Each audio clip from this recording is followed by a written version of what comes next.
Hello, everyone. Today's webinar is Blockchain for Utilities from utilities point of view. So thank you for joining from overseas across the world as well. I will be your presenter today. My name is Tony Giroti. So today's webinar is actually the third webinar, as Irfan said, in a series of 12 webinars, which are focused on the use of blockchain in the energy industry. So my background is 25 years in IT, in mission critical and distributed computing platforms. And I've also designed fault tolerant and massively scalable multiprocessing supercomputers at the Kendall Square Research. Last 12 years, I've spent in the smart grid and the energy sector, working on various smart grid projects, leading a company. I'm also emeritus board member of the DOE Gridwise Architecture Council and various other governmental and private organizations. I'm currently the chair of Energy Blockchain Consortium. So a quick disclaimer that any product, individual, or company that we mention in this webinar should not be construed as an endorsement by the Energy Blockchain Consortium. We specifically avoid the use of any names, so any mention that I may make is purely coincidental and just for illustration only. I just want to mention that. And a quick word on the webinar series. Today is the third webinar, and it's free to anyone who wants to join. It's held on the first Friday of every month, starting in June. We've had two. Today is the third. And they're also available for offline viewing. And a quick blurb on the Energy Blockchain Consortium. It's a non-profit consortium of companies who are interested in using blockchain technology to solve problems and identify and solve new opportunities. And you can become a member by submitting an application or sending us an email, and we can talk to you about your interest. All right. So let's begin. Topics. Today's topics, I will start with the utility industry transformation before blockchain. And I'll talk about how blockchain can help in this transformation. Then the core focus of today's presentation will be a catalog of blockchain use cases that the Energy Blockchain Consortium has put together. I will actually show you a glimpse of these 30 blockchain use cases. I wouldn't have time to go through all of them, but our hope is over the next couple months, we'll try to talk about these in this webinar and through other media. So you'll have a glimpse of that today. We'll also talk about why should utilities consider blockchain now? Can they wait? And how will blockchain benefit utilities? It's literally a basic seminar, webinar today that will help you demystify the actual usage of blockchain from a utility perspective. And basic questions like, will utilities be disintermediated? We'll address that. And how should utilities prepare for blockchain? So those are the topics for today. All right. Utility transformation from utility point of view. All right. We in the utility industry have been going through a transformation for over 10, 12, 15 years, depending upon how you see it. The digitization and the smart grid started, 2005, 6, 7 timeframe. And before that, there were some early versions of digitization, but the whole rollout of AMI, AMR, IT, OT integration, distribution automation, all of that has been happening for a number of years now. And what we are witnessing is that the whole industry is changing from large power plants that we used to have into distributed energy resources. As opposed to one large power plant, we're getting multiple distributed. From regulated or vertically aligned utilities into a deregulated model. And electricity used to flow in a single direction, and we are now looking into a bi-directional or even a multi-direction with multiple stakeholders pumping energy back and forth.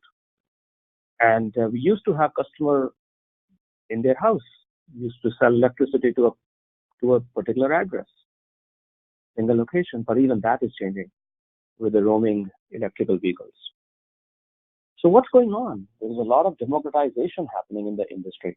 There is a demand from the customer because customer is starting to play a key role. There is demand for clean energy.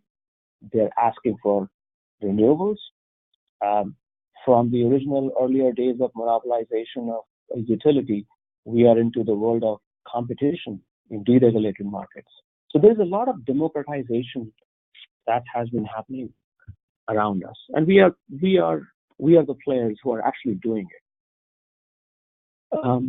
The data and security has become very, very meaningful, very important in the current day and age. We need to find ways to harness this data in meaningful ways. We've deployed a lot of technology around AMI, AMR. We're getting a lot of data. We just need to figure out how to harness all this data. And there is a heightened need for security. We've been all witnessing the issues around cybersecurity breaches and pilfering of PII data. There is a heightened sense of security that we need to address as an industry. And also, there is a lot of stuff happening around the edge of the grid. And new devices are coming up. New applications are starting to surface on the edge of the grid. So there is a lot of dissonance happening around the edge of the grid. Then on top of that, we are witnessing that there are some technology challenges. The technology has been changing fairly rapidly. And we in the utility sector need to figure out how do we maintain grid reliability while all of these changes are happening. Because remember, customers are expecting, and based on the regulatory requirement, we are mandated to have a certain level of grid reliability and resiliency. All of that is very critical for everyday functions. We're also learning a lot about the transactive controls and the transactive energy, where just like the stock market, we're going to be injected with price signals. We have to manage that. Then there is this whole, indulgence of the IoT devices and intelligent devices, whether it's a synchrophaser or a new smart device, including, of course, a smart meter. There's an injection of those type of new technologies, and of course, the AI and the EV and the automated vehicles. So lots of stuff is happening in our industry. There's a huge set of technology challenges that we're faced with. On top of that, we know as a utility industry that new business models will emerge over time. We know because of the digitization, because of decentralization, democratization, the need for data, security, and the technology challenges, we know in our bones that there will be new business models. And we have to figure out a way to handle these disruptive technologies. And because of these changes, there will be new regulatory policies that might emerge. In fact, we will drive some of those recommendations to the regulators and provide ideas around what the policies might look like. So we need to be engaged with the regulators, figuring out what the new world looks like. And we all know about the net energy metering, where we've been witness to some early projects around net energy metering in California and in Hawaii, where the consumers are pumping energy and that can actually inundate the grid. And because of net energy metering, we as a utility, irrespective of the variability of the DER, have to support that DER. And then on top of that, new pricing models are starting to emerge. We've been working with TOU for a number of years now, but now there'll be new demands for new type of pricing models as new services are launched. And then on top of that, our customers are becoming very savvy. They are becoming prosumers. They are actually not just consumers. They are producing electricity, and they're demanding clean energy. And these folks, our customers, are always connected. They are the Twitter generation. They understand how all these online media works. So their customers' expectations are extremely high. And we haven't seen the tip of the iceberg yet, but we will actually. We will see a lot of need for energy management as opposed to just delivering electricity, we will need to become an energy management type of organizations. So all of this is causing a lot of disruption and transformation of the utility industry. So how can blockchain help actually? Blockchain can help in a number of areas, such as it can actually simplify the digitization, and we can harness our investment in AMI and smart grid. Blockchain can help us do that. Blockchain is also a distributed ledger technology. I talked about that in my last two webinars. By design, it enables distributed multi-party transactions, something very relevant to the industry, the transformation that's occurring in the industry.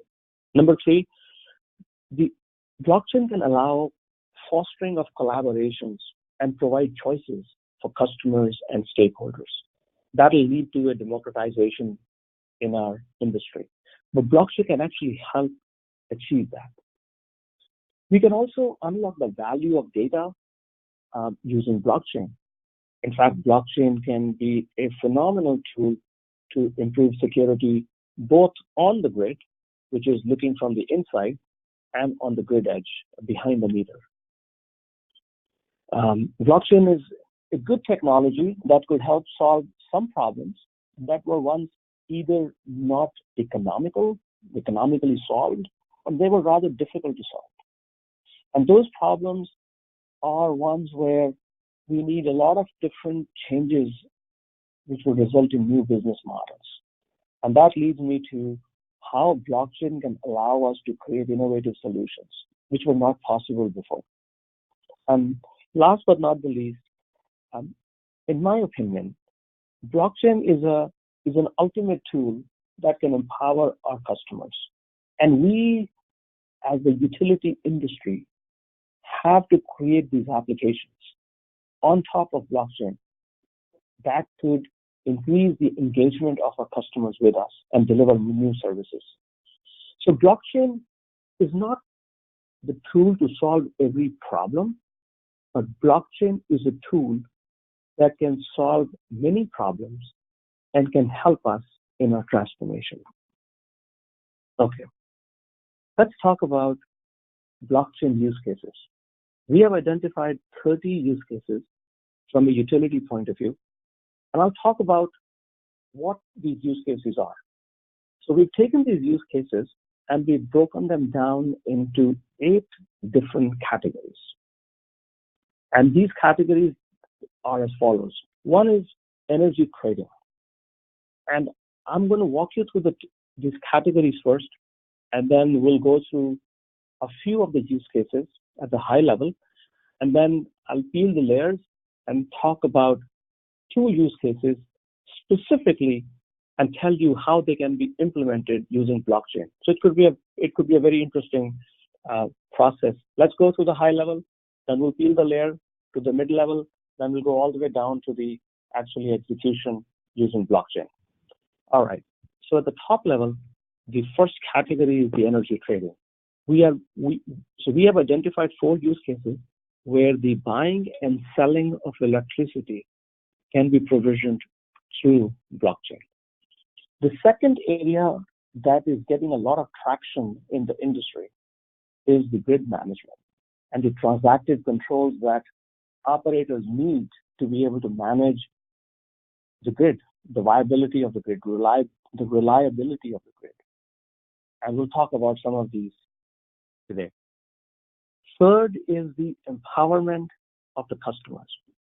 I believe that blockchain has so much potential to provide so much value on the customer-facing applications that it could be a game changer for our industry.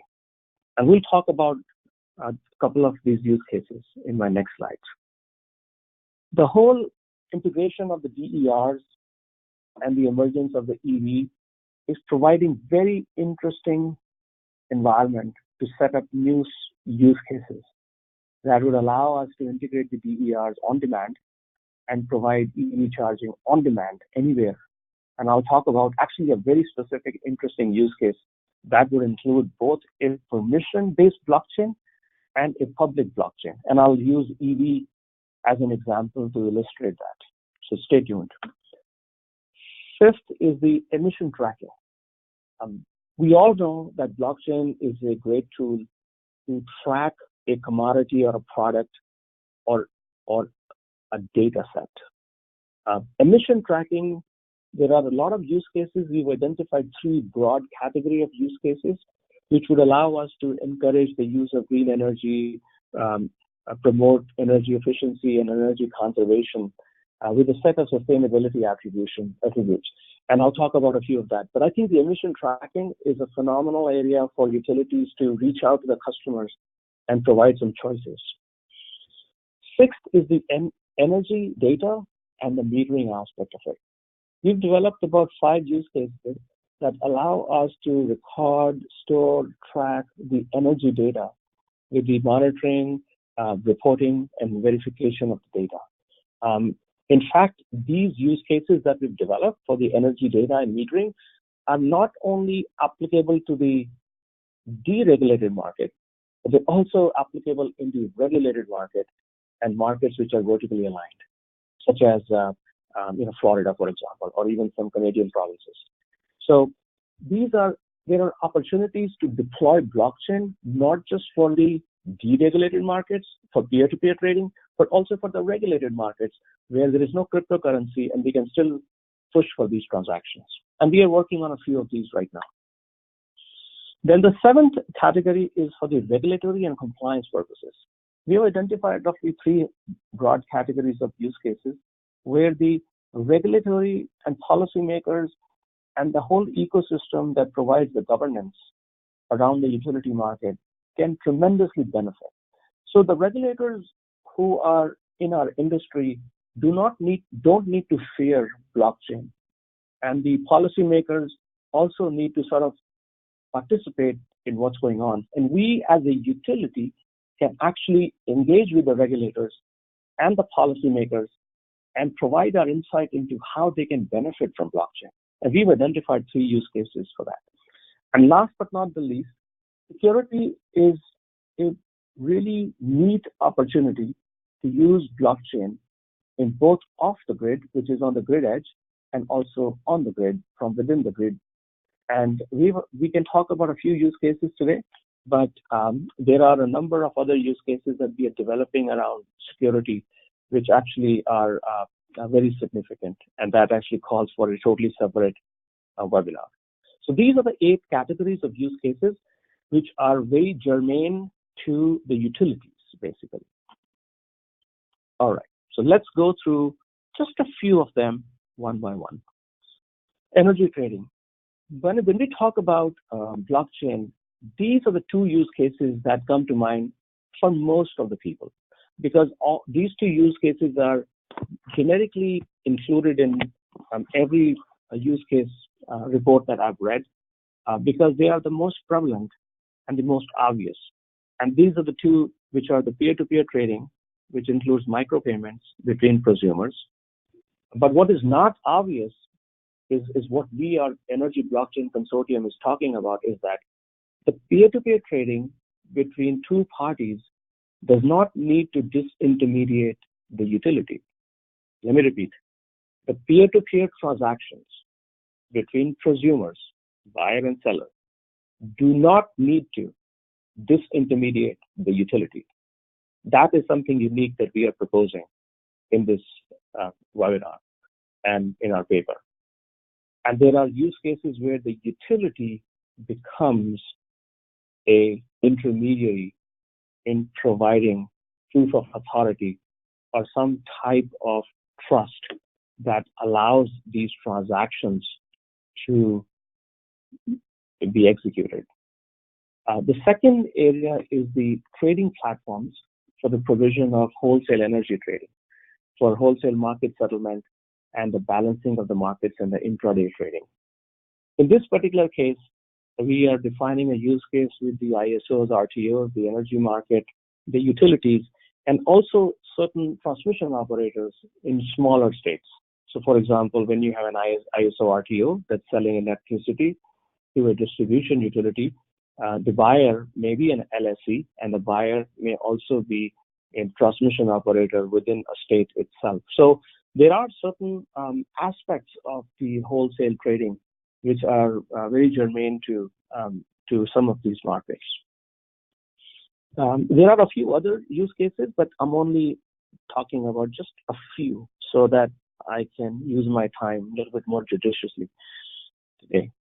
From a grid management and transactive energy perspective, there's a lot of DER integration with variable renewable, which are coming on the edge of the grid.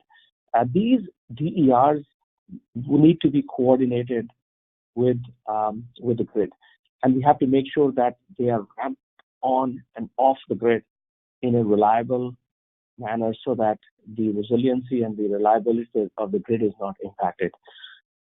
This use case particularly talks about how the DER is integrated with the DERMS. Those of you who are familiar with that acronym, DERMS, the integration of the DER with the DERMS and the blockchain is a potent use case which is ready to be executed, and many utilities are eager to actually deploy a use case like that. There's also another use case around transactive energy based price responsive demand response. We have seen traditional demand response in the market today, but there is an opportunity to have price responsive demand response using blockchain.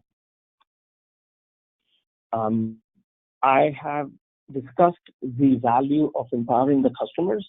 In this particular case, there are, let's say, 3 use cases, and we have 3 more, which talk about the providing green energy choices for the purchase of power. Utilities can actually offer choices to its customers, and the customers, based upon their interest, can buy appropriate power from the utility. They are empowered because they have their conviction of buying a certain type of electricity. And because there is no distinction between electrons, utility can provide that level of traceability and accountability. And because we have a level of trust with our local utility becomes an ideal last mile to provide that service. We can enable P2P home EV charging. Why? Because at homes, just like Airbnb and some of those models where you have fractional selling of your resources, a P2P model for home EV charging is a very valid option. So you could have a charger in your garage that you may actually lease out to your neighbor or to anybody. They can come and charge their car from your EV charging station, and you can make money through that. And then customers are really fatigued by the utility bills. Everyone I've spoken with wants a better bill, wants more transparency, wants more insight, wants energy management, energy efficiency, all in the bill. But today's billing is not somewhat what the customer is looking for. So there's an opportunity to provide a lot of transparency in the billing itself. And then the DER and the EV integration. Utilities can enable EV charging anywhere. I have this particular use case today. And utilities can offer the consumers an option to integrate the DERs based upon whether it's a storage or rooftop solar or other type of DERs. There are lots of opportunities for the utility to make that experience easy. On the emission tracking side, utilities can offer an opportunity to offer its customers options for green energy usage or the type of energy consumers want. It can actually use blockchain to encourage energy conservation and energy efficiency. It can offer dashboards. Utilities can offer sustainability attribution of the energy that is produced. In fact, there could be a whole market for attribution that the utility can offer. This stuff does not exist today, but this is the new world where these type of services could become commonplace. And then we've all heard about the certificate of origin and managing of the emission tracking. There are certain pilot projects which are being developed, and many of these pilots have gotten some traction. The energy data and the metering is a set of use cases which are very valid in all type of markets, regulated and deregulated markets. Basically, the idea is that a utility can offer the ability to record, store, track energy data with the measurement, reporting, and verification of the data. That part is missing today in the industry. Utilities can also use the aggregated data or the load profile for actually doing the energy procurement or managing their infrastructure or planning for their infrastructure. In fact, this data can be used as a virtual power plant because the transactive energy signals could be injected to control the flow of power. And that becomes a very viable case for how the energy data can be used for not only planning, but also for executing controls within the grid. We can provide energy management compliance for both C&I buildings and C&I customers and building operators. So all of that can be provisioned through the use of blockchain based upon the energy data. The regulatory compliance and is basically one of the areas where we believe that a lot of transparency can benefit the entire industry. We believe that the regulators of tomorrow would love blockchain if we are able to communicate the right message to them.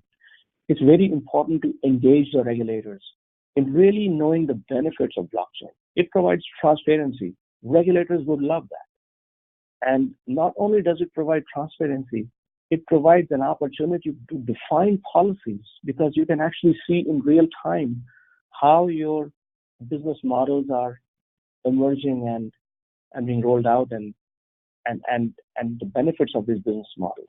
So there's a level of transparency that would be very appreciated by the regulators with respect to how blockchain can provide that level of transparency. There is also an interesting model where the entire world of energy trading, whether it's wholesale or a P2P, requires some type of control. I mean, we are buying and selling a product, and there's money exchange here. There needs to be some control so that the consumer is, protected here. So we believe that there will be an opportunity for the regulators to use the blockchain and utilities to work together to make sure that the whole world of trading of electricity and buying and selling and making money and giving money has some type of regulatory environment around it, just like the financial fintech sector. Basically, the energy industry is going to see the evolution to that model. And then you have the regulators who need to manage antitrust laws and deregulation in states.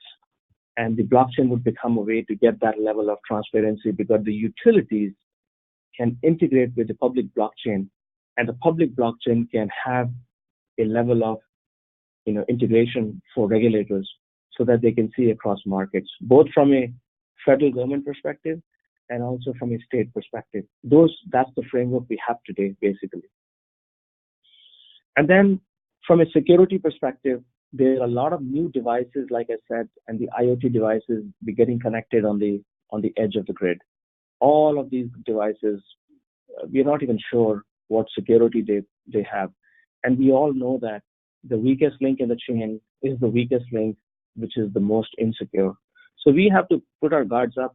We have to make sure that these devices which are being connected on the edge of the grid have some level of governance and control around these devices.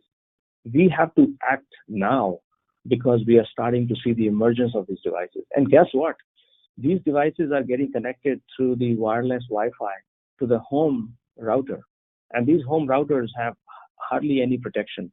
So we are talking about the vulnerability that is starting to emerge on the edge of the grid, behind the meter, that may have an impact on the on-grid. And we have to sort of start to consider deploying some controls around the edge of the grid, around these devices, and help the consumers protect themselves as well.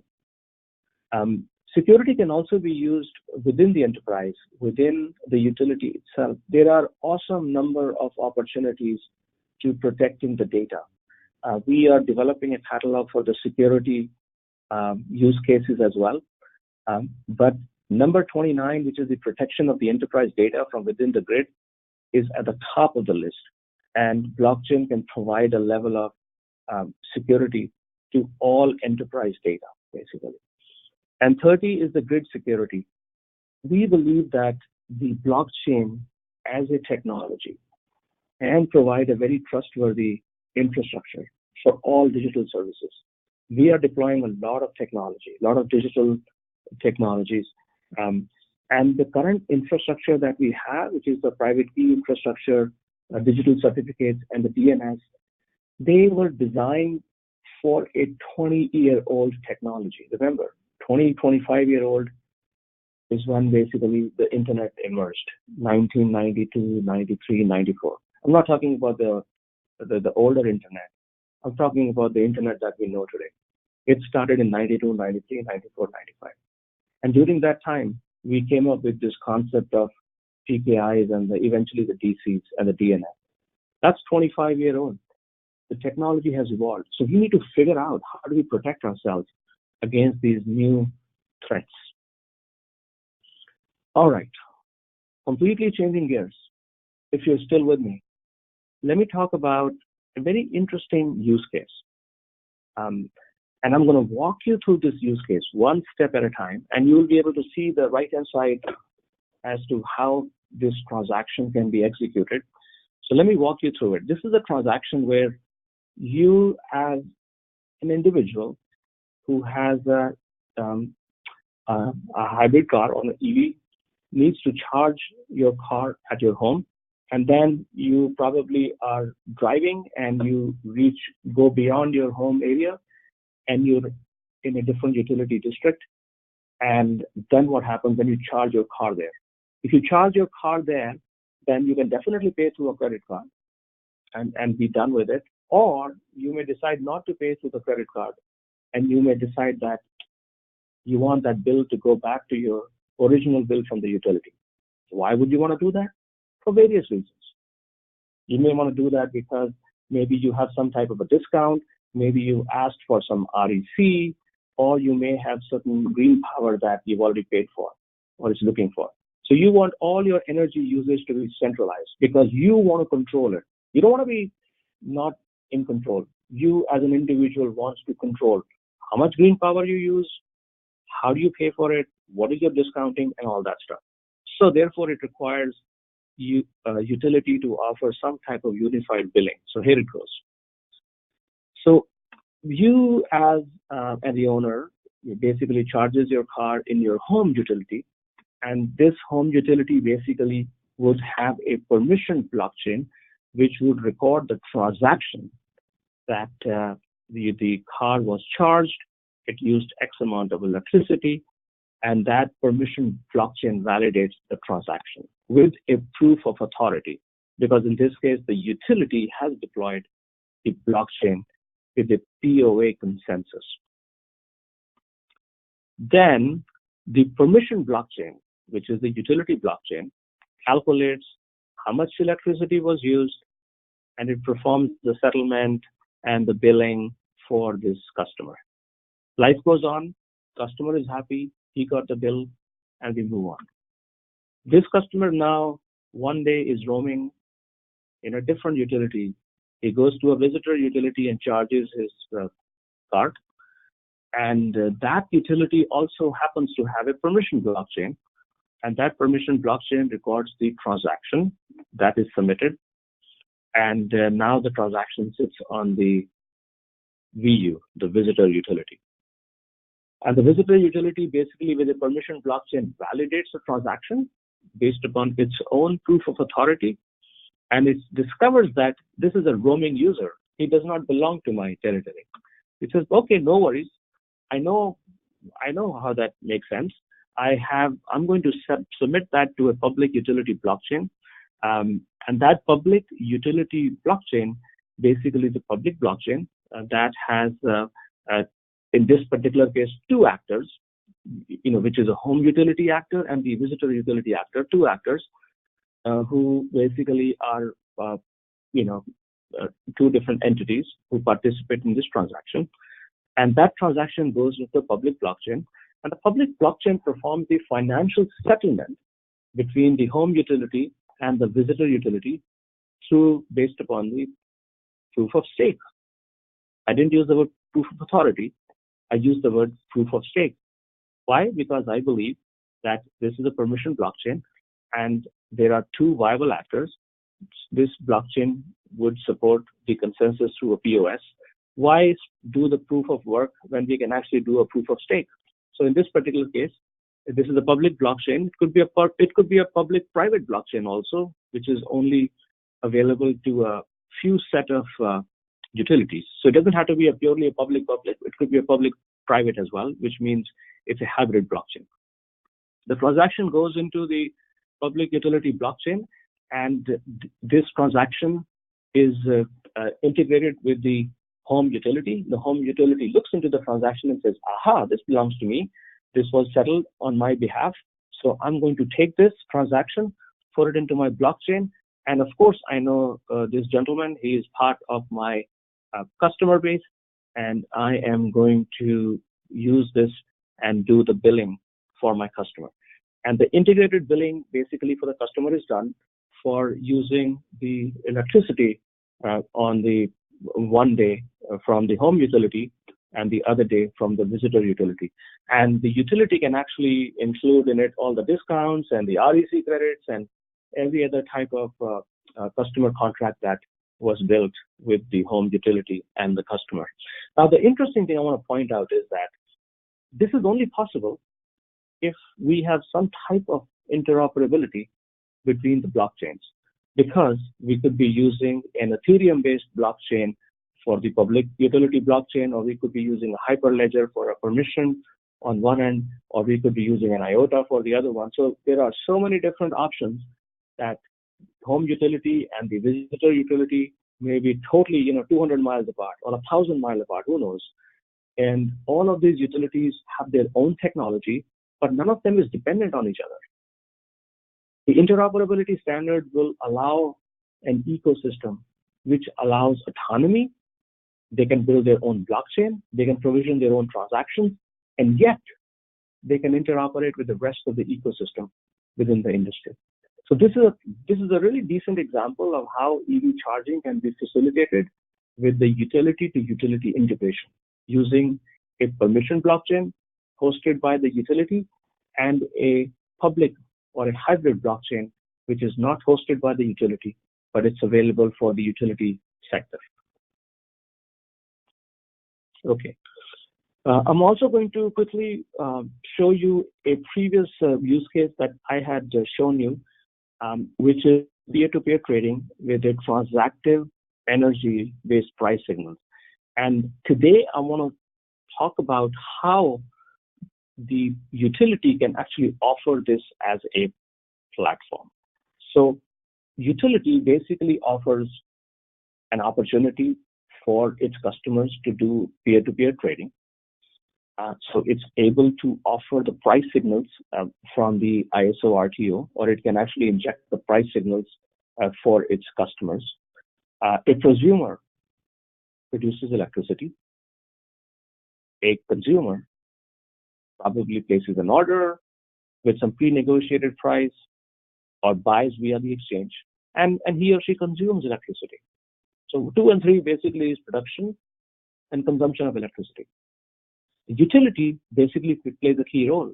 It acts as a balancing of power. It makes sure that the excess kilowatt hours are removed from the microgrid, but it provides a function which is required because a utility is not going to go away. It is going to provide that function because of its close interaction with the main grid. Number 6, the smart contract, billing and settlement is provided by the blockchain with very little intermediary or control. But the transaction and the settlement has to be provisioned. somehow, somewhere.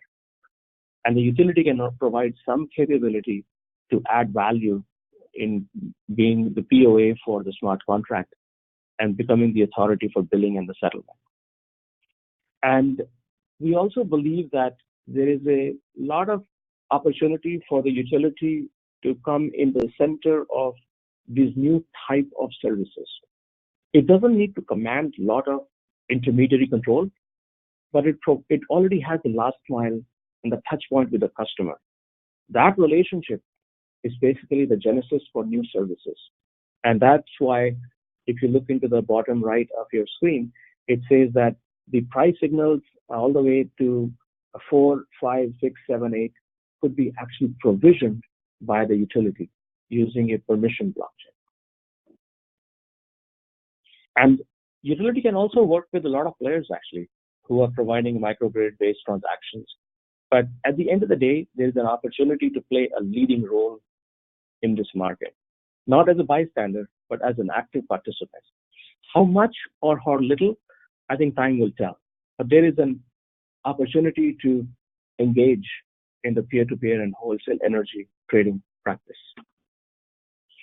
All right, why should utilities consider blockchain now? Let's talk about that a little bit. There are a few reasons in my mind. First, we have to be able to manage all the disruption that I talk about. Technology, DER, EV, there's a lot of stuff happening, and the utilities need to prepare itself for that disruption. Secondly, we don't want the utilities to get left behind.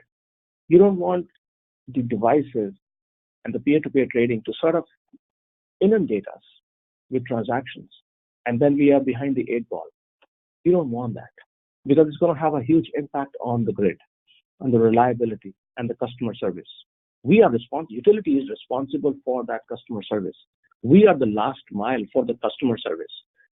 Utility may not be the supplier of electricity. It could be the LSE, but we are still the ultimate provider of the bill. We're still the ultimate service provider, the outage management. All of that is within the auspices of the utility.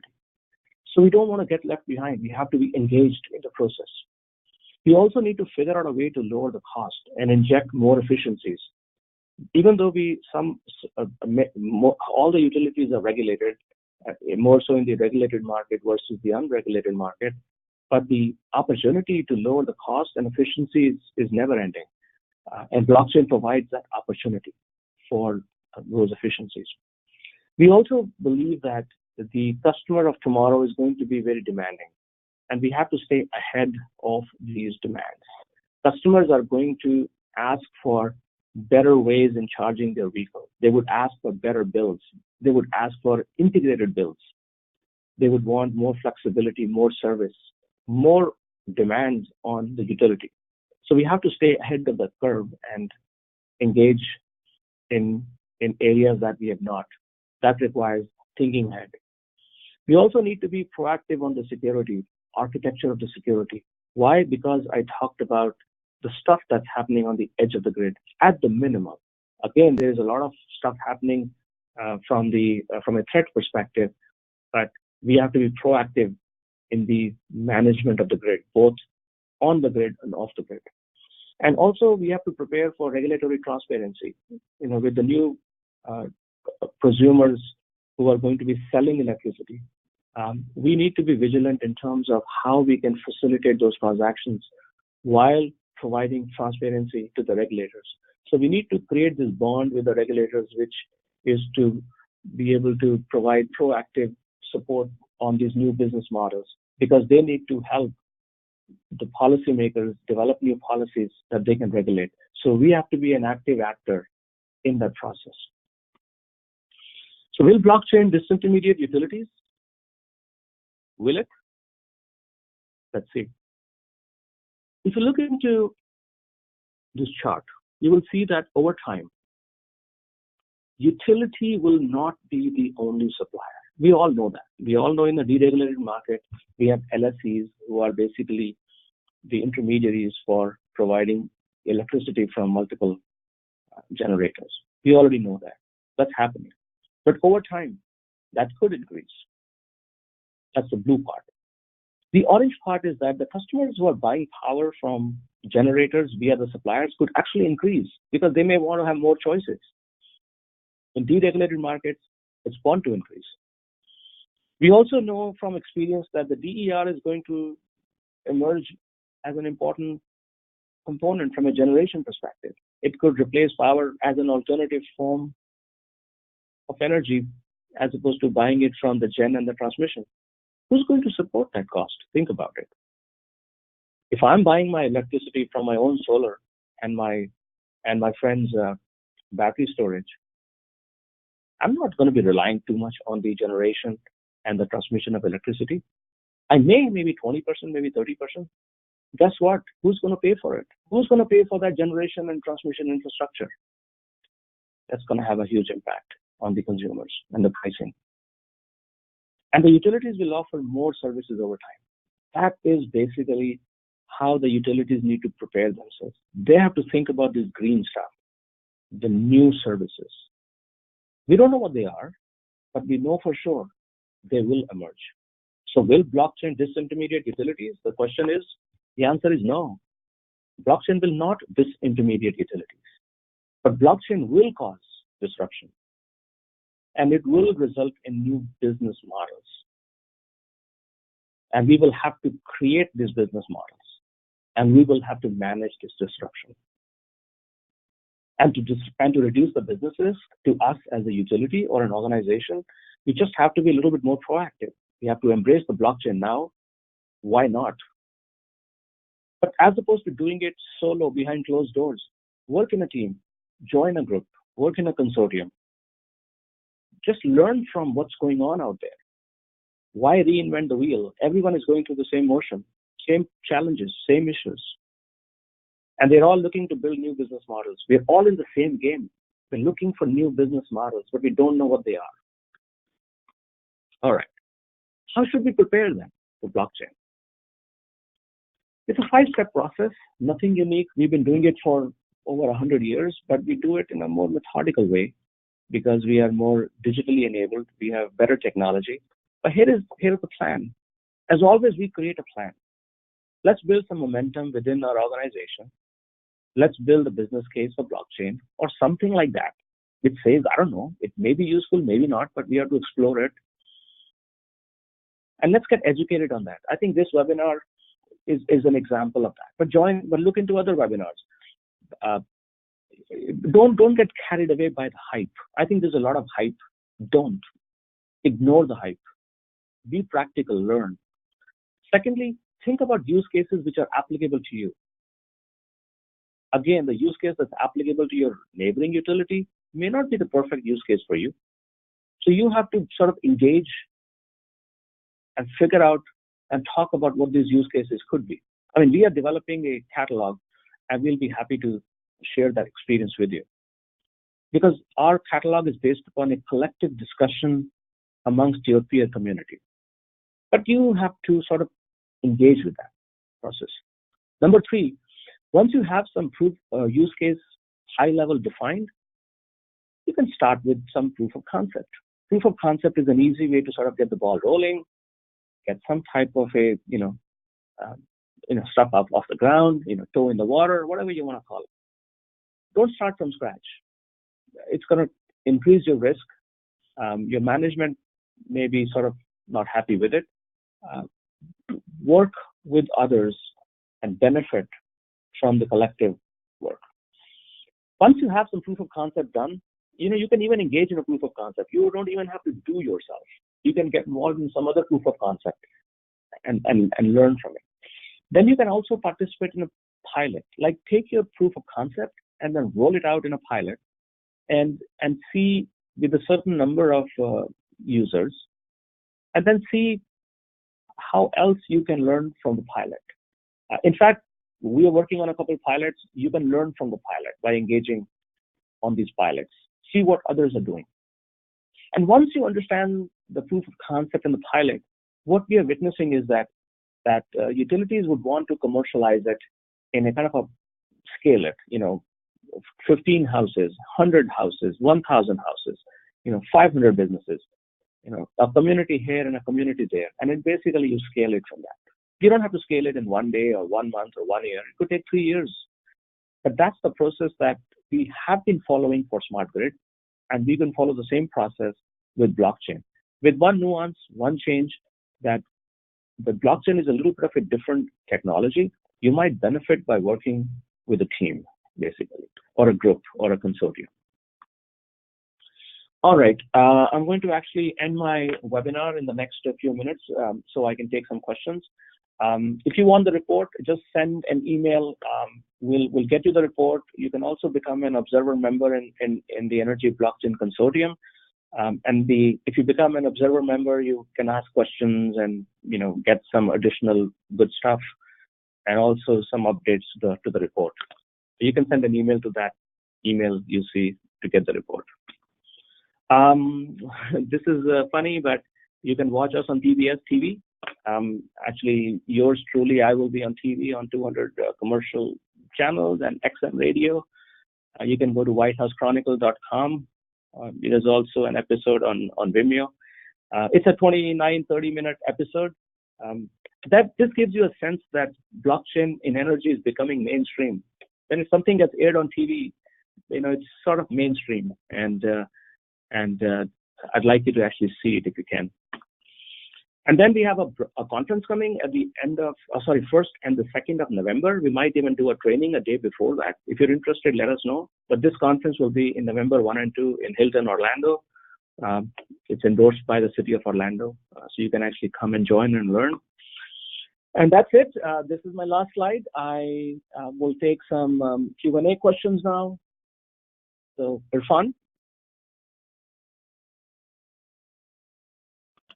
Yes. Very good. We have a variety of questions that have been coming in here.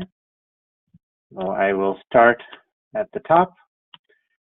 First question is from Michael Shea, who asks, what does DC in PKI, DC, DNS stand for in this particular slide? The DC stands for digital certificate, which is basically how the browser and a server talk to each other on the internet. The PKI is the private key encryption, the security that is used to send and receive messages over the internet, which you know. And the DNS is a domain name service, which is basically the way the messages are hopped from one box to the other in pursuit of that destination. John Greenhill. Okay. John Greenhill asks, if Enron had used blockchain technology, would they still be in business today?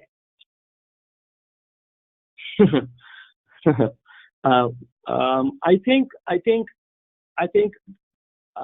from a technology perspective, you will definitely get the transparency if you decide to be a transparent company. If your motivation is to be transparent, then the technology provides you the tool to achieve that transparency. But the technology is not how a company may do business.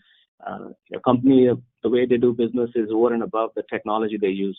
So I'll just leave it there.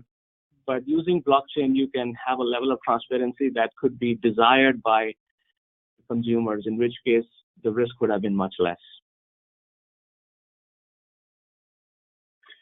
Very good. Next question is from Michael Shea, who asks, in addition to the money that was involved between HU and VU, would the fuel, as in electrons or gasoline or hydrogen, need to be replenished somehow?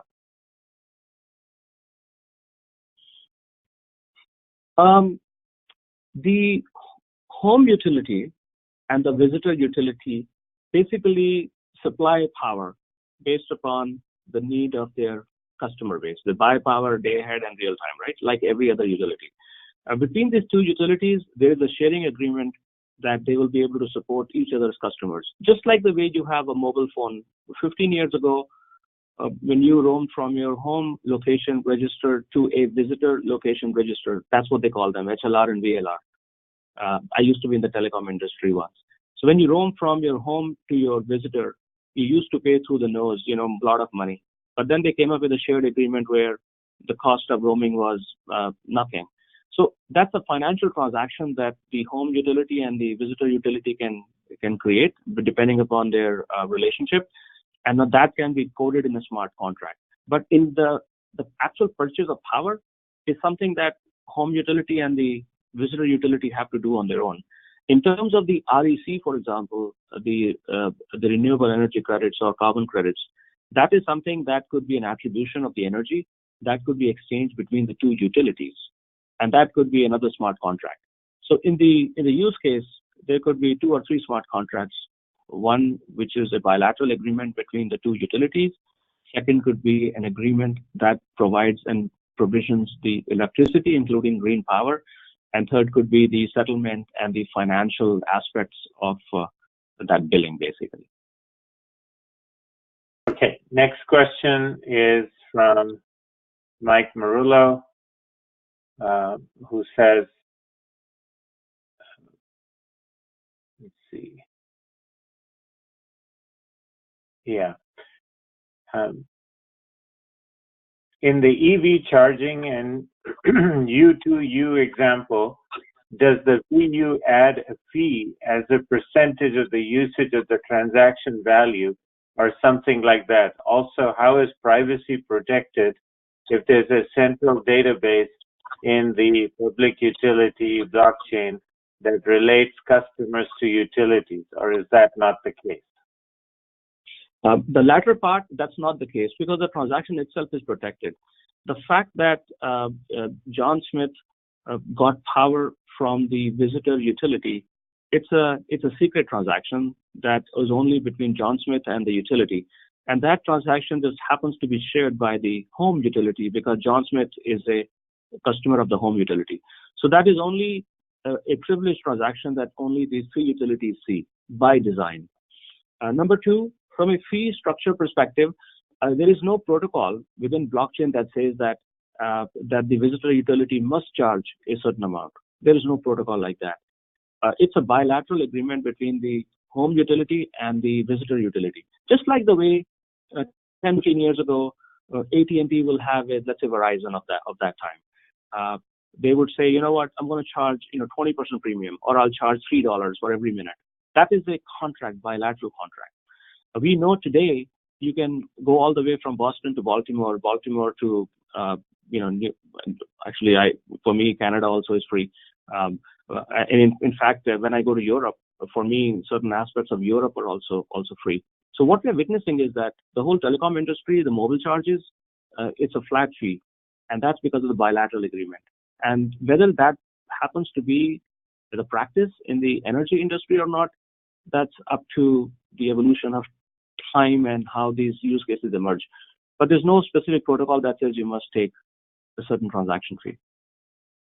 Okay, so in this particular use case, Tony, if there is a variation in the kilowatt hour rates between the two utilities, which rate does the consumer pay? In his home utility rate or the one he's visiting?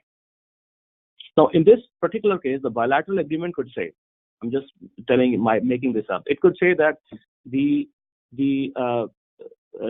EV owner pays the visitor utility rate minus 10%. That could be the contract.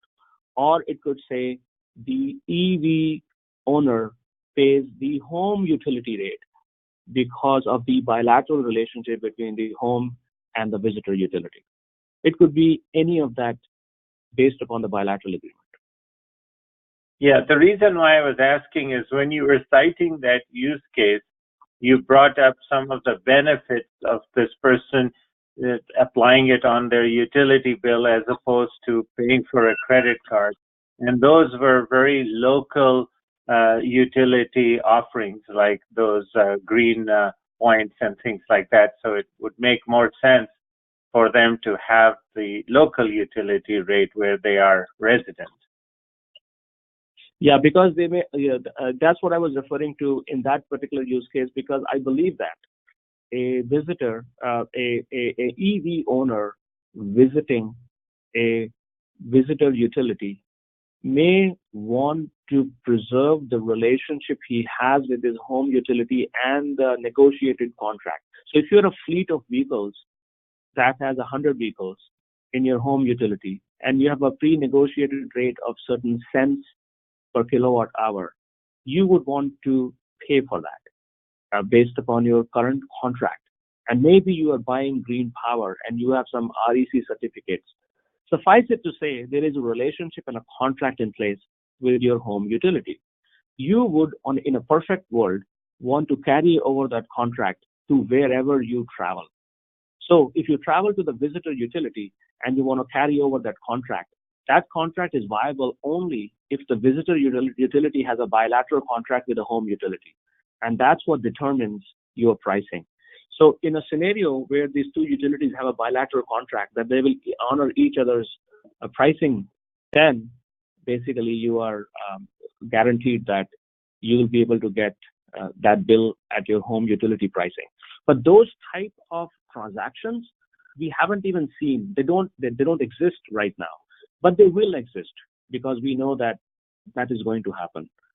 So the exact nature of that, the bilateral contract, could be basically, there's a huge diversity of what that would look like, in my opinion. Yeah, I think that given the direction we're going with more independent power producers and the kilowatt hours dropping with utilities, that utilities are going to try to make it as consumer friendly as possible by developing these bilateral agreements so that more of their kilowatt hours are sold, whether to their own service territory or those who are visiting them. Yeah, and I just want to add one more thing that if you note the public blockchain that I mentioned, there's a reason for the public blockchain, because the IPP of tomorrow, the independent power producer of tomorrow, may be working across 3 different utility zones. It could be my home utility, it could be my visitor utility, it could be another visitor utility. So my IPP relationship with my IPP would provide me with a certain pricing model that I want to benefit from across all of these different zones. So what I'm saying is that there's a huge opportunity for the utilities to engage in that level of discussion where they'll be creating bilateral contracts amongst themselves. Those contracts do not exist today because we are very insulated and isolated in the way we do business. But that model is about to become porous, and these type of transactions will start to emerge, basically. Next question is also from Mike Marullo, who asks why utilities should consider blockchain now. Consumers of commodities like water, gas, and electricity are mostly ignorant of what goes on behind the delivery of the commodity. So how long is it going to be before consumers start making intelligent demands? Right now, bill changes, billing structures, etc., are mainly pushed to consumers. Is this a generational thing? Will millennials actually demand these changes, or will they remain passive as with boomers? In my opinion, this is core to blockchain rate of adoption. Just looking for an opinion here, Tony. My opinion is that the millennials are more used to the online devices, and we all as a society have been programmed to expect things sooner rather than later, and we are last minute people. Philosophically, if you look into just 5-10 years ago, you would print a Google map to go from point A to point B. Today, you don't print a Google map. You actually program it on your iPhone, and you go from point A to point B. We even in the boomer world, and not only just the millennial world, the boomers and the millennials, all people are now relying on technology. My wife clicks a button and buys grocery from Amazon while she's driving. I shouldn't say that. So that's how the world is today. We are actually getting instant gratification because everything is at the tip of our fingers, and we can achieve that. So now what that means for the energy industry is that if you look into our industry, if I told you that, hey, Mike, you are going to get, you have a choice. You can actually get green energy. And the incremental cost is probably nothing, maybe like 0.01 cent. And your bill will go up by maybe $2 per month. Do you want green energy? I think you might say yes to that. But you don't have that choice today. So you don't know whether you want to say yes or not. I believe that if the consumer is empowered with these type of decisions, of choices, they will make the decisions for themselves. And the utilities, by empowering the consumer, will have to provide those choices. And the blockchain allows you to do it. Now, your question should be, I don't think so. My utility will never do it. But the answer is, it will. Why? Because the neighboring utility is doing it. And then another one is doing it down the other state. And then the other one is doing it. The consumers are going to start asking for it because their cousin, their brother, their relatives are getting it in California or Arizona or Montreal or Switzerland. They will start demanding these things. And eventually, all the utilities will have to serve that cause. That's my philosophical evolutionary thinking, that once the genie's out of the bag, people would start demanding it. Yes, and we need some element of transparency in the concept of what green energy is, because there are some sources that may have zero carbon at the point of delivery, but when you look at the cradle to grave analysis of their life cycle, you find plenty of carbon in the mining, in the fabrication, in the transfer, and also in the recycling at the end of life. So I'm very, very concerned about when people say green power, what they're referring to. Is it just at the point of delivery or end to end? Yeah. No, though that's a separate topic for a different day.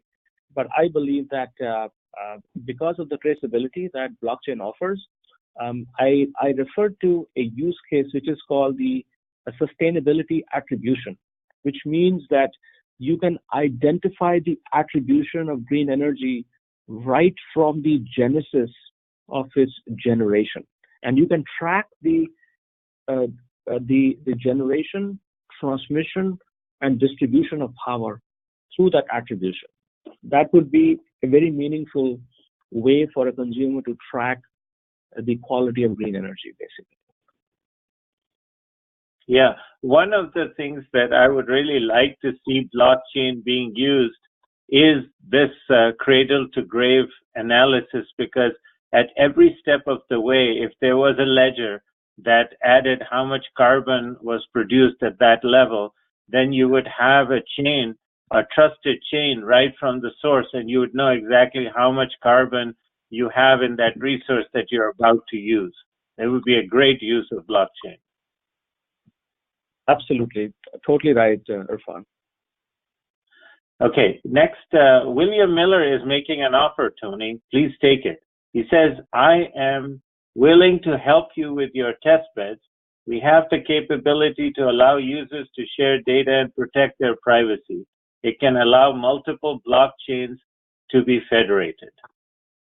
So I can connect you with William Miller. Yeah, definitely, William. I think it'll be a great opportunity. I think real test beds are most required, so we can create proof points and demonstration for the industry. I would definitely welcome that. Yes, and I believe you two have communicated. I've facilitated it before, so feel free to contact each other.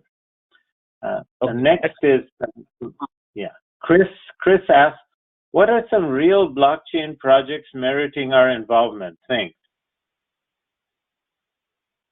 What are the real blockchain projects which are warranting or narrating our requirements? No, meriting our participation. Oh. Yeah, I think one thing I've discovered is that I was talking to an ISO RTO yesterday. They had a certain set of use cases that they were developing. Then I was talking to a few utilities in Canada. They are working on a few set of use cases.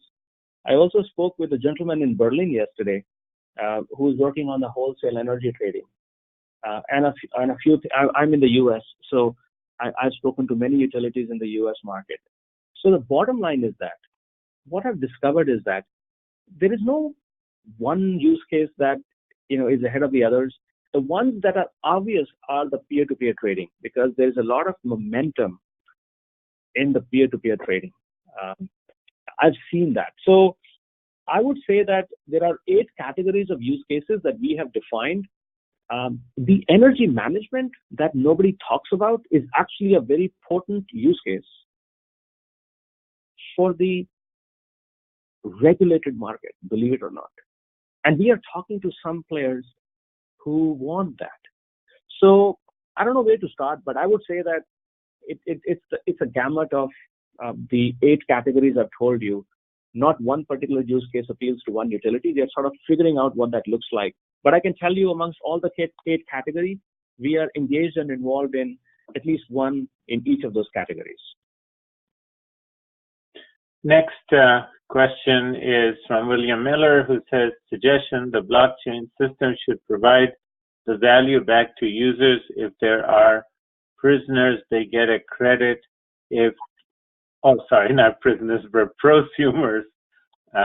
If they are, he actually wrote prisoners, but I think he meant prosumers. If they are prosumers, they get a credit. If they're consumers, they may get a lower charge of their rate. The motivation for all end users to gain value. The utilities get a lot of free energy generated by wind, solar, etc. This can reduce the cost of gas or other fossil fuels. This is a high motivation for many countries. I would be glad to share some more information. Okay. Yeah, definitely. I think I would welcome that, William. I think it seems like you're a little bit on a path that could help this industry. So I'd love to chat with you offline. Yes, and William has been doing some very good work with some what I would call future smart city kind of projects globally. So he could be very helpful to you, Tony. Okay, excellent, William. Welcome you. Animesh says, how blockchain will improve grid management while DER will connect with grid? Yeah, I think that's a very specific use case that I have to walk you through. The DER is being injected into the microgrid or the edge of the grid, and because of that, there is think of it like variable power getting generated on the edge of the grid. The excess power has to be managed, and in Hawaii, we have seen evidence that the solar rooftop can actually destabilize the grid because of the excess voltage and power. There was a quality of the power factor on the grid that got impacted. So because of that, there's a technology that we are familiar with. It's called DERMS, DERMS, DER management. But the DER management, it's a classic technology that allows DER management, and we can do DERMS management by integrating that with the blockchain to track transactions and to facilitate transactions and to inject the controls.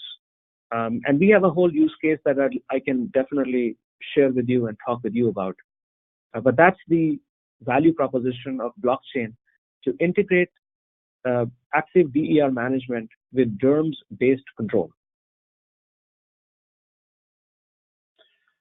Yeah. The volatility of solar output is best addressed with local storage. Once you start using DERMS and trying to bring in storage from far away, there is a latency associated with that, so there'll be some volatility. Totally, you're completely right, Irfan. And what we've seen is that we are actually working with 2 pilot projects which have injected solar and rooftop solar and battery in a microgrid environment, and they are also looking to integrate with the DOMS technology to do DER management. So that's a very sort of a practical use case that we would start to work on fairly soon. We're finalizing it, and it's going to be executed the next quarter. Yeah, I think the important thing for the audience to understand is that blockchain has a particular purpose, and its purpose is to increase your confidence level that the transaction that you're doing has integrity and that your data is not being shared openly, and especially confidential data. But it doesn't replace laws of physics. It doesn't replace sound engineering principles or good network management or good network security. That it augments all of that with this confidence. So it cannot, like when we were reading about the comment about the electrons and hydrogen, you still have to do inventory control. You still have to have a good supply chain in place. So blockchain will not replace all of those practices. Exactly. Totally true. I'm so glad you mentioned that, Irfan, because blockchain, we are the people who operate blockchain. We can codify in it certain aspects of smartness, and rest are the processes that is the business that we run. So we can use blockchain for our own good. Blockchain is not the panacea for everything, but it is a tool that can be applied to many problems in a very efficient and organized manner. Yeah, I think one way to look at blockchain would be that where previously business transactions were an impediment in some situations to grid reliability, grid security, because of the latency associated with the transaction, blockchain having a lighter footprint, a distributed ledger, allows you to streamline those processes and not be an impediment to grid security and grid reliability. True. I agree. Yeah, especially with DER, with fast transient behaviors, you want to have as light a footprint as possible in your business transactions so you can maintain overall grid stability. And that's difficult to do if the transaction becomes the impediment. Yeah, and the grid, the controls are actually could be facilitated by a smart contract, and of course the actuating devices and the devices, let's say in the distribution substation, could be controlled, but it has a sense of traceability, and that traceability and accountability is basically all coded into a smart contract. So the answer is yes, and the blockchain will allow you to simplify that distribution automation, for example. And smart grid actually is a very viable use case because there's so much we have done over the last 12, 13 years in smart grid that blockchain can allow you to harness the data and improve the quality of services to customers. For all our investment in smart grid, blockchain can help you realize the benefit, in my opinion. Very good. So Mike Marullo really liked your answer to his question. And next is thank you, Mike. Next is Michael Shea, who says, today most of the ratepayers do not have a choice on which utility to be the home utility. How could the society make utility industry in general to be willing to give their ratepayers choices and democracy? Choices and last word is what? Choices and? Democracy. Okay, so how can a utility offer its customers more choices and a democracy? Is that the question, Irfan? Yeah, in other words, they're pretty much stuck to whoever they are connected to, and they can't really buy electricity from whomever they want. So he's asking about that. Okay, we know one thing is for sure. Because of PERPA in 1978, if you remember, because of the our whole new energy policies of the 92 and the 96 and the 98 and the FERC Order 888, all of those things from the energy crisis of the 1970s to today are designed to push for deregulation.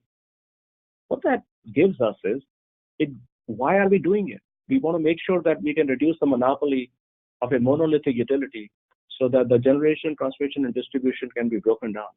The genesis for that was only one core reason: to reduce our reliance on foreign oil and to increase conservation and the injection of renewables.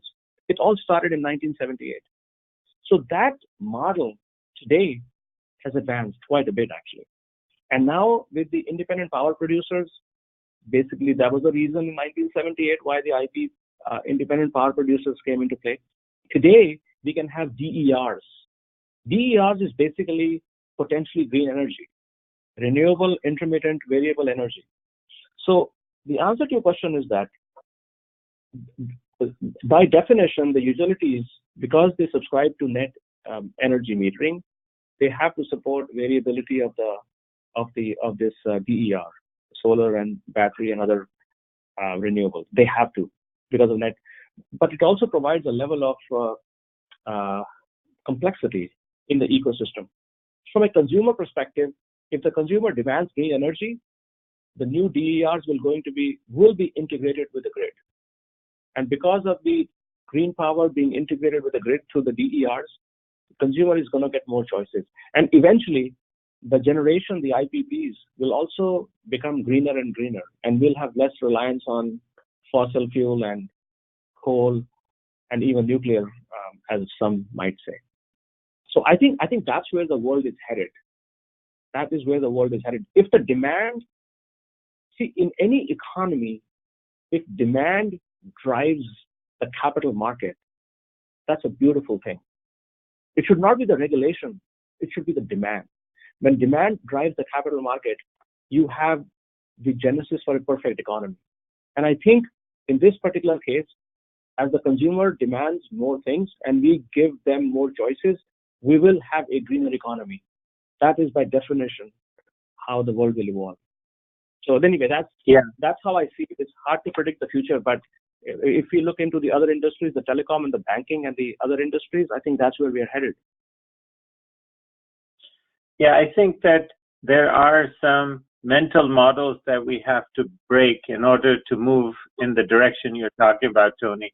One of the biggest mental models that we have seen is this narrative about natural gas being, carbon friendly compared to coal, whereas in most cases it's about 2/3. It's rarely ever half. And it comes with the big ecological damage. So while natural gas is very inexpensive, at least in the United States, the market is kind of soft for renewable energy. But globally, different markets are showing different priorities depending on what's available and at what price. I think that one thing that we need to understand is that there's a difference between the telecom industry and the utility industry. Whereas in the telecom industry, the regional Bell operating company got bypassed with cable and with WiMAX and direct TV type thing with satellite. You can't transfer power like that. You have to still use a copper wire for it to come into the house. So that distribution utility, being that last portion or last mile, is difficult to replace, unlike the telecom where the RBOC got bypassed by all these other methods of bringing data, voice into the house. So there is a difference. But yes, as you increase the demand for clean energy, then the IPPs will have the market to sell their energy. And then the regional Bell the distribution utility will just become a wires company transferring that and charging some access fees. Correct. Okay. So then the next question is from Lucian, who says, are there any EV charging blockchain projects you would like to mention? And then he's saying by actual company names. No, I cannot mention a company name because I'm not their spokesperson, or I may not represent them properly. But I would say there are there is one or two projects that I've heard of that are in the EV charging space that actually are a pretty good example. There's one in Germany that I sort of have familiarity with because I'm connected to a few folks in Berlin and in the wholesale energy trading market, and I've heard those things. And I think there are a few in the Latvia, Romania area, and so I think there are a few in Europe. I would say just a handful, and I'm starting to hear some buzz here in the US as well. So those are the ones that have caught my attention, without naming names. Yes, and it doesn't hurt to contact your top 3 companies in the EV charging market and just ask them, and they'll tell you. They'll be very proud to tell you if they're part of a project in blockchain. Yeah, I would say watch out for a couple of countries in the Pacific. Japan is one. Also look into the Australian region a little bit. But I think look into a couple of these options. Look into Germany, Berlin. Look into Latvia, Lithuania. Look into Japan. So there's some activity starting to emerge with respect to EV charging and blockchain. It may not be as glamorous as I may have shown you with respect to interoperability between utilities, but it's beginning of it, and eventually the world is headed in the use case I've described. Okay, then Stuart McCafferty asks, are the use cases posted where we can review them now, or how complete are they? Yeah, we'll be releasing the use case catalog. We've been working on this for a number of months now, on workshops with a few utility players and service providers. And this use case catalog with 30 use cases will be published and available for purchase. I think members get it for free. But if you're not a member, then you'll have to purchase it. I think it's like $500 or something, but I may have mentioned it. But if you're interested, please let me know. And if you're interested in participating, then let me know as well. Very good. Last question is from Cassie. Cassie, who asks, at this point, what use cases are ISOs, RTOs looking at that would integrate blockchain? That's a good question, actually. Like I said to you, I had a discussion yesterday with an ISO RTO. We've also talking to a couple in the South. So nothing has emerged, or we are ready to publish. Today, I wanted to talk about the utilities only, which means a distribution utility. We are coming up with use cases for the transmission operators and also the ISOs, RTOs who manage the market as well, and including the reliability. And then we'll also publish a few for the generation companies. So we are looking to solve this problem in a very systematic way. Today is focused on utilities, and then you will see more of these come from a transmission and the ISO RTO perspective. Very good. Thank you very much, Tony. And please make a note of Tony's email address that's showing on the slide right now. And please contact him directly if you have further questions. Our next webinar is going to be on September the 7th. Tony, you want to say some final comments before I stop the recording? Yes, I want to thank you, Irfan, for being such a great moderator and doing an excellent job. I want to thank you for that. And I also want to thank everyone for sticking around for 90 minutes. It's so good to have you on as listeners. And if you have any questions, feel free to send me an email. I do get a lot of emails, and I try to sort of balance them out. And again, if you're interested, send me an email if you want to join or want the catalog, then I can provide you with some information. So thank you so much. I appreciate everyone on the call today. Wonderful. The slides will be sent in PDF format to all those who registered, including the webinar recording. And at this time, I'm going to stop the recording and bring this webinar to a close. Thank you so much for your participation today. Thank you.